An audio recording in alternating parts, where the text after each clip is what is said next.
Buenas tardes, estudiantes. Continuando con el segundo bimestre correspondiente al área de Historia del Perú, hoy desarrollaremos el tema del oncenio de Leguía.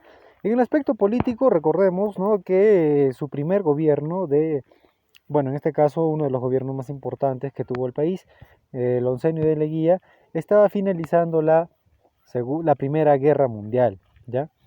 Se dieron las elecciones en el partido político, partido civil, que va a presentar la candidatura de Antero Aspillaga, ¿no? Aunque desde 1918 ya se generaba cierto cansancio de la población por los gobiernos vinculados a este partido, lo que permitió el encubrimiento de Augusto B. Leguía como candidato, ¿ya? También un aspecto importante fue los discursos que realizó en la campaña electoral de 1919, donde Augusto B. Leguía ofrecía solucionar el problema que teníamos, ¿no?, de Tacna y Arica, ¿no?, las provincias que estaban capturadas por, en este caso, Chile. Conseguir también el abaratamiento de las subsistencias, el desarrollo de muchas obras públicas en Lima y en las diferentes regiones, y el incremento de la defensa nacional, ¿ya? En la madrugada del 4 de julio, Leguía, con apoyo de la gendarmería dirigida por el teniente coronel Gerardo Álvarez, decidieron adelantarse a tan cierta situación. Así, ante la pasividad de la fuerza del ejército, asaltaron el Palacio de Gobierno, tomaron preso al presidente José Pardo, lo condujeron al local de la penitenciaría y luego lo deportaron a Europa. Leguía asume el poder, el gobierno, con el carácter de presidente provisorio, y el Congreso se disuelve en este periodo, ¿no? Disuelve el Congreso y una vez más Augusto B. Leguía se proclama como presidente, ¿no? Recuérdense que va a dar un golpe de Estado, ¿ya? Y de esta forma va a iniciar una nueva constitución, la Constitución de 1920, ¿no?, donde las más importantes disposiciones fueron: la primera es la prolongación del periodo presidencial de 4 a 5 años. Además, quedaba prohibida la reelección inmediata. También reconocer que el Estado profesa la religión católica, apostólica y romana. Aún así, nadie podía ser perseguido por sus creencias. Y también el reconocimiento a la existencia legal de las comunidades indígenas. Lo siguiente es que también se van a crear congresos regionales en el centro, sur y norte de la República, con diputados elegidos al mismo tiempo que los del Congreso Nacional. En el aspecto interno vamos a ver acontecimientos importantes, ¿no? En 1919 fue nombrado como ministro de Gobierno Germán Leguía y Martínez, pero se va a iniciar una persecución a los que pertenecían al partido político civil y a una gran parte de militares, ¿no?, quienes van a ser encerrados o encarcelados en la isla San Lorenzo frente al Callao. También una conmemoración a los 100 años de la independencia del Perú. Se va a crear la primera moneda o la primera medalla del centenario de la independencia nacional. También se van a iniciar los monumentos en Pisco por el desembarco de San Martín, estatua de honor a Simón Bolívar y San Martín. Además, se van a recibir obsequios de las colonias extranjeras, un reloj de parque universitario por parte de Alemania, un arco morisco por parte de España, la plaza Jorge Chávez y un estadio en Santa Beatriz por Inglaterra, monumento a Washington y estatua de las tres figuras por Norteamérica, monumento a Manco Cápac por Japón, una fuente de bronce que nos envía China, museo de arte por los italianos y el monumento al estibador que va a venir de Bélgica. También por esta fecha se va a dar la conmemoración del centenario de la batalla de Ayacucho, ¿no?, con asistencia de embajadas y sobre todo de misiones especiales, una cantidad de 30 países. Se llevó a cabo la inauguración de monumentos a Petit Tours, Sucre, el Palacio Arzobispal, la Avenida del Progreso, el Hospital Arzobispo Loaiza, el Museo Arqueológico y el Panteón de los Próceres. En el aspecto externo, nosotros teníamos que, en este gobierno de Augusto B. Leguía tenía que solucionar los problemas limítrofes que tenía con Colombia, el problema limítrofe que también tenía con Chile. ¿ya? Pero más importante fue el de Chile. ¿Por qué? Porque recordemos que Augusto B. Leguía, él estaba prometiendo, ¿no? Él prometía que los territorios de Tacna y Arica iban a ser devueltos para el Perú. Pero hubo una gran campaña, ¿no?, para esta recuperación. El gobierno chileno planteó en 1921 la realización de un plebiscito, teniendo como pacto de arbitraje a los Estados Unidos.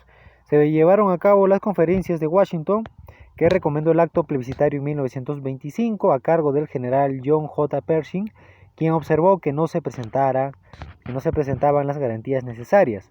Con la mediación y la propuesta del gobierno estadounidense de Herbert Hoover, se va a firmar el tratado el 3 de junio de 1929 entre el canciller Pedro José Rada y Gamio y el plenipotenciario Emiliano Figueroa Larraín, donde se va a establecer lo siguiente: que los territorios serán divididos en dos, Tacna para el Perú y Arica para Chile. Otro punto es que el gobierno de Chile iba a pagar al Perú una indemnización de 6 millones de dólares. ¿Sí? Entonces vámonos a desarrollar la práctica nosotros. Tenemos una imagen aquí. La imagen representa a Leguía, que se encuentra en la parte derecha, y a Cornejo en la parte izquierda. ¿Ya? Responde, ¿por qué la Constitución representada por un niño se encuentra magullada o golpeada? ¿No? En primer lugar, recordemos los puntos más importantes que nos menciona en esta Constitución, cuáles son, ¿no? La prolongación del periodo presidencial de 4 a 5 años, reconocer el Estado que va a profesar una religión católica como la religión oficial, reconocimiento de la existencia legal de las comunidades indígenas, se crearon congresos regionales, etcétera, etcétera, ¿no?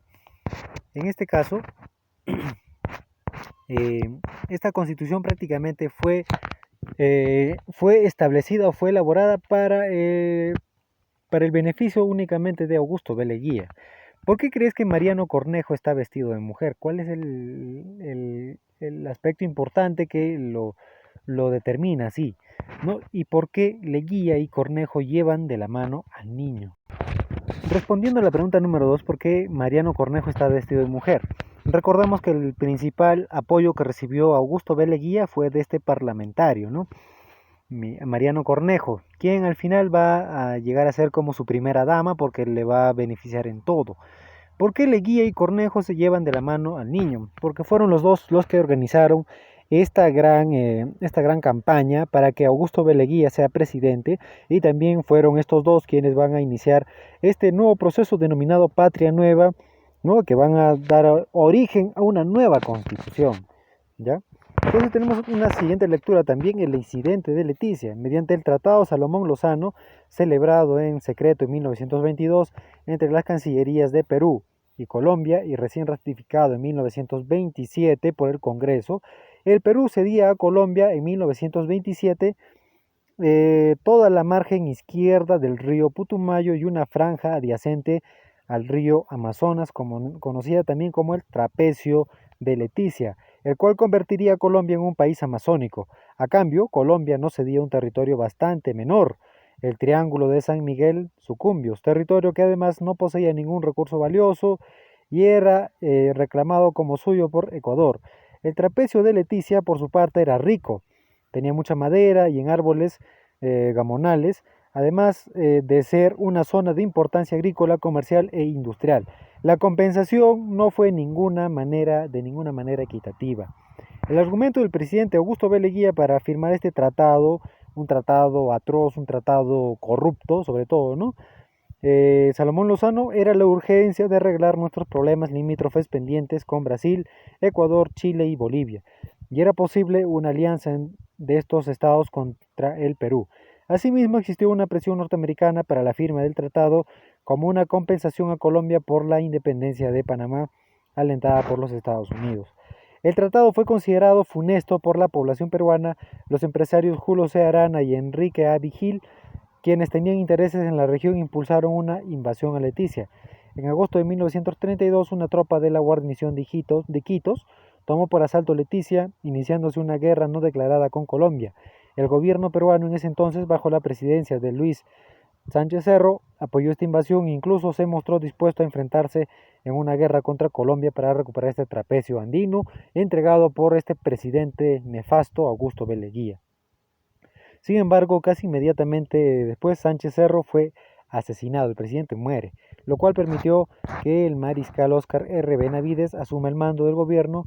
Benavides, por su parte, no tenía ninguna intención de enfrentar al Perú en una guerra contra Colombia y dejó ir el trapecio masónico, por lo cual firmó el Protocolo de Río de Janeiro en 1932, donde reconoció que Leticia pertenecía a Colombia.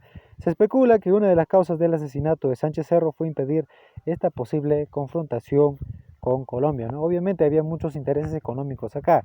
Y para finalizar esta guerra, ¿qué hicieron? Obviamente matan al presidente, pues, y colocan un títere. ¿Por qué razón crees que la celebración del Tratado Salomón Lozano se conoció 5 años después? Obviamente, pues no, porque si se conocía al instante, toda la gran parte de la población peruana iba a salir en contra, porque estábamos entregando una zona que tenía muchos recursos valiosos. ¿Cuál era el interés norteamericano para la firma de este tratado? Recordemos que Estados Unidos, como es un país capitalista y tiene industrias en Colombia, estaba interesado en la madera, en los recursos o en la materia prima que se podía obtener de esta zona de Leticia. ¿Qué diferencias encuentras entre la actitud de Sánchez Cerro y la de Benavides sobre el territorio de Leticia? En el primero, Sánchez Cerro es un patriota que busca o buscó sobre todo recuperar esta gran zona de la Amazonía que tenía muchos recursos para los peruanos. En cambio, Benavides le llegó prácticamente, no le interesó prácticamente este espacio, no le interesó, lo dejó ir, ¿no? Y no quería también una guerra entre Perú y Colombia. ¿Crees que la especulación sobre la causa del asesinato de Sánchez Cerro podría ser verdadera? Bueno, desde mi punto de vista creo que sí. Sí, obviamente no. Fue una especulación real, porque de esta forma al matar al presidente Sánchez Cerro se iba a evitar una confrontación con Colombia y de esta forma pues no, obviamente ya se perdería de manera definitiva este territorio. Y entonces chicos, desarrollamos o respondemos estas preguntas en nuestro cuadernito y no se olviden responder la página 25, 26 y la 27, por favor, que es la tarea para la casa, la práctica.